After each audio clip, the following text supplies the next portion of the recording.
y'all. Y'all see it? Yeah. We here, baby.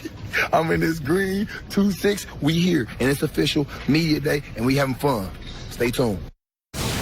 Jenna, I know you're very happy about this. Listen, what I'll be really happy with is once Odell shows up and Lev Bell shows up. Okay, so half of it is let's not bring Odell into this. We're talking about Le'Veon. We should have some video. Odell text me, told me he's going to the mini camp, OTA. I'm just hearing He'll be there. That make they start so today. unhappy. Jets started yesterday. Wait, so what rumblings are you hearing? I'm hearing rumblings that Freddie Kitchens isn't totally pleased that Odell hasn't been there. Learn the offense. There's a lot to learn.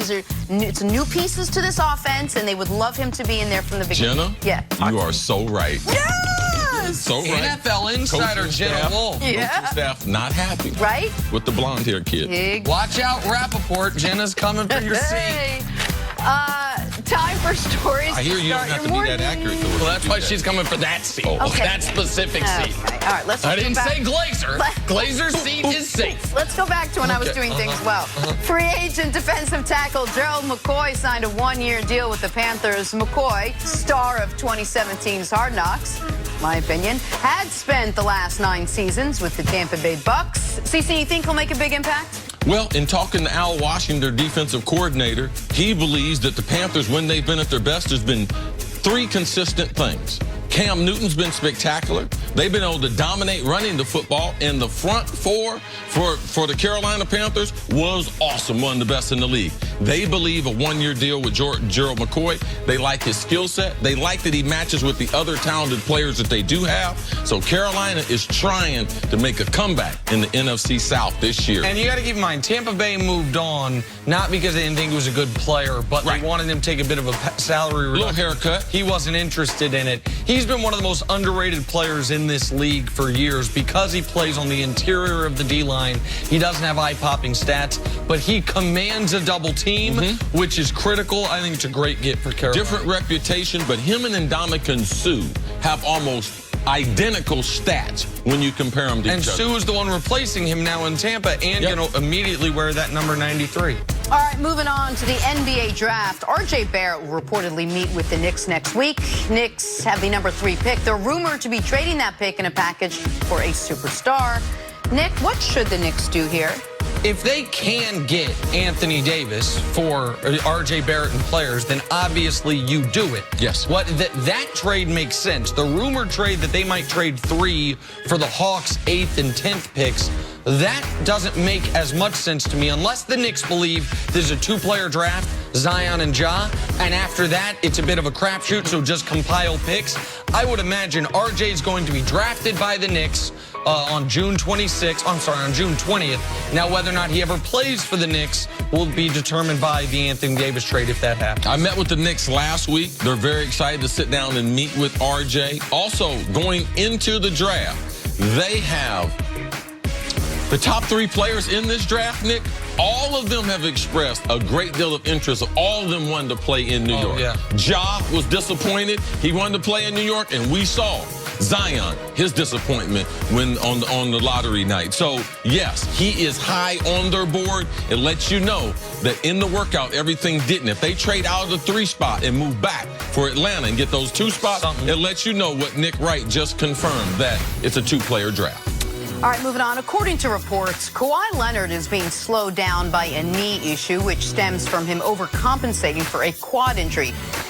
The same right quad injury that forced him to miss all but 9 games last year in San Antonio. So, CC, even though he's not 100% healthy, does Toronto need maybe more from Kawhi moving forward? Well, be more efficient at what he's doing. He's not going to be healthier. I think that's one of the disappointing things about Kawhi in his camp. They thought after they closed out Milwaukee, he'd have a few extra days of rest and he'd be healthier coming into this finals than he's been the last couple of weeks. He hadn't been. He's been hampered. The knee is more of an issue than the right quad. And even though it is the same quad that he had an issue with in San Antonio, it's not the same injury. I did get a clarification from his team on that last week. Well, and you mentioned last week before the finals that Kawhi had been dealing with some tendonitis. That was the main thing that was hampering him in these playoffs, and they hoped he would be healthy going into the NBA Finals.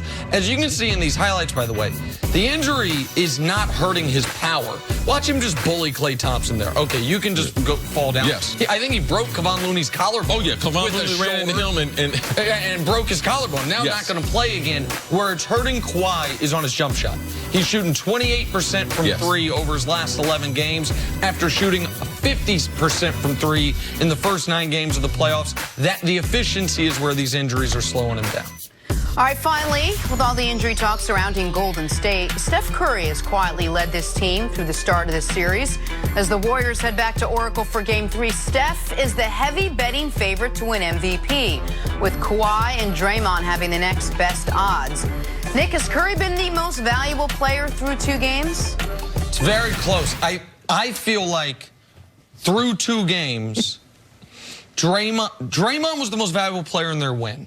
Steph was the best player in Game 1, but they lost. So how do you associate value with a game they lost, right? So Draymond had triple-double in the game they lost, but it was a pretty hollow triple-double. And if you watch it, he didn't have the impact he typically has on both ends of the court. I also think that for Steph, Game 2, the game they won, man, I know we're going to talk about Iggy. We've talked about Iggy and helping Steph's legacy and things like that. The idea that how results-oriented we are in these discussions. Steph in the 4th quarter of their win, his zeros across the board, didn't even attempt a shot, and had just a bonehead technical foul. A technical foul that is indefensible for any player, much less a player that has to know better. A player who's been kicked out of a finals game before for throwing his mouthpiece and hitting a fan. Like that. So because they won, we don't really care that Steph had zeros across the board and 0 field goal attempts, which seems incomprehensible in the 4th quarter of Game 2. To me, if it ended today, if it's like, hey, pick your MVP, I would pick Draymond. I think Draymond has been the most consistent Warrior, and I think Draymond in Game 2 was the most valuable Warrior. Go ahead. There's just something funny to the fact that Steph would play in an NBA Finals, and Iggy would win an MVP, and Dre would win an MVP, and one of the greatest shooters to ever play the game wouldn't win an MVP in the Finals if that were the case. But I guess he's got to do more. I mean, there's tremendous irony to it. Right now, to me, Draymond has had a bigger impact because what he's done on the defensive end. You just talked about it. Kawhi, part of the reason why are the bodies and everything that they're throwing. And we need to be able to give them some type of credit for that. When Steph didn't win it in their first final, Iggy, you're not giving it to Iggy because he's scoring the basketball. You're giving it to him because on both ends of the court, you felt like he was the best player. It's really hard after 2 games, especially when there's no advantage. If the Warriors were up 2-0, then we could make a case for, oh, man, this guy. Listen, this is wide open. But the reason why the percentages are higher for Steph is because he's the only offensive player that they have. Right. Klay is hurt. They know that. That's baked in there. So Klay might not play Game 3, so that eliminates him. Kevin Durant's already going to miss 3 games. That eliminates him. Who else is available? They can't give it to Steve Kerr. And so there is an element of, for these odds, it's not just what they've done, but a prognostication on what they will do moving forward. By the way, it's 1-1 because of the order. You talk about this all the time. What if the games were flipped? What if Golden State won Game 1 and Toronto won Game 2? Then would we be saying Kawhi should be the favorite right now? Because Kawhi, even though he hasn't been efficient, he's still averaging 29 points per game in this series. He has still matched Steph's offense while bringing to the table better defense. What's unfortunate for Steph is none of this is a legacy discussion. If he had just won the Finals MVP, he probably should have in 2015. And I think the audience needs a reminder because it wasn't well reported on in the moment. It's only been well reported on the years since. What happened in that 2015 Finals? The year he won league MVP, averaged more points per game in the Finals than the regular season and didn't win it. 11 ballots are cast for Finals MVP. They come in. It was 4 for LeBron, 4 for Iggy, 3 for Steph.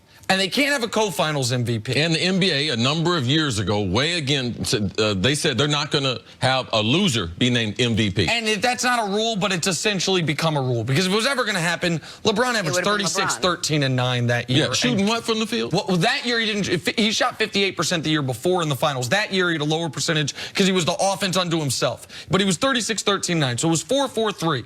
And so what's been reported is that the 7 people that voted for Warriors came together and said, guys, we can't have co-MVPs. Right. We all obviously think it should go to someone on the winning team. Who's it going to go to? Right. And since Iggy had a 4-3 vote edge, they said, okay, we'll all vote for Iggy. So in the final balloting... I didn't know that. Right. So the final balloting shows Iggy 7, LeBron 4, Steph 0. But the real balloting was 4, 4, 3. So if one person on that initial ballot, if you will, had gone Steph instead of Iggy or had gone Steph instead of LeBron, then Steph has that first finals MVP, and this is all moot. I still think Steph is I think the best bet is Steph to win it. Even though Draymond, I said, has been the most valuable, I think if it's close at all, Steph is going to get, I don't want to say sympathy, that sounds condescending, but Steph's going to get the Lifetime Achievement MVP award vote, which I think is totally understandable. But also, Clay, we're not sure about yet. We don't know what's going on with KD. There's so much more game left in this series. Anything can happen. We're only 2 games in, but it just feels like so many moving parts. So this is whoever has the best game number 3, obviously they're going to have an advantage in the series. But I believe between Kawhi and Draymond, whoever has a better game in their team wins, they're going to be the front runner. All right, let's talk more about those Warriors. And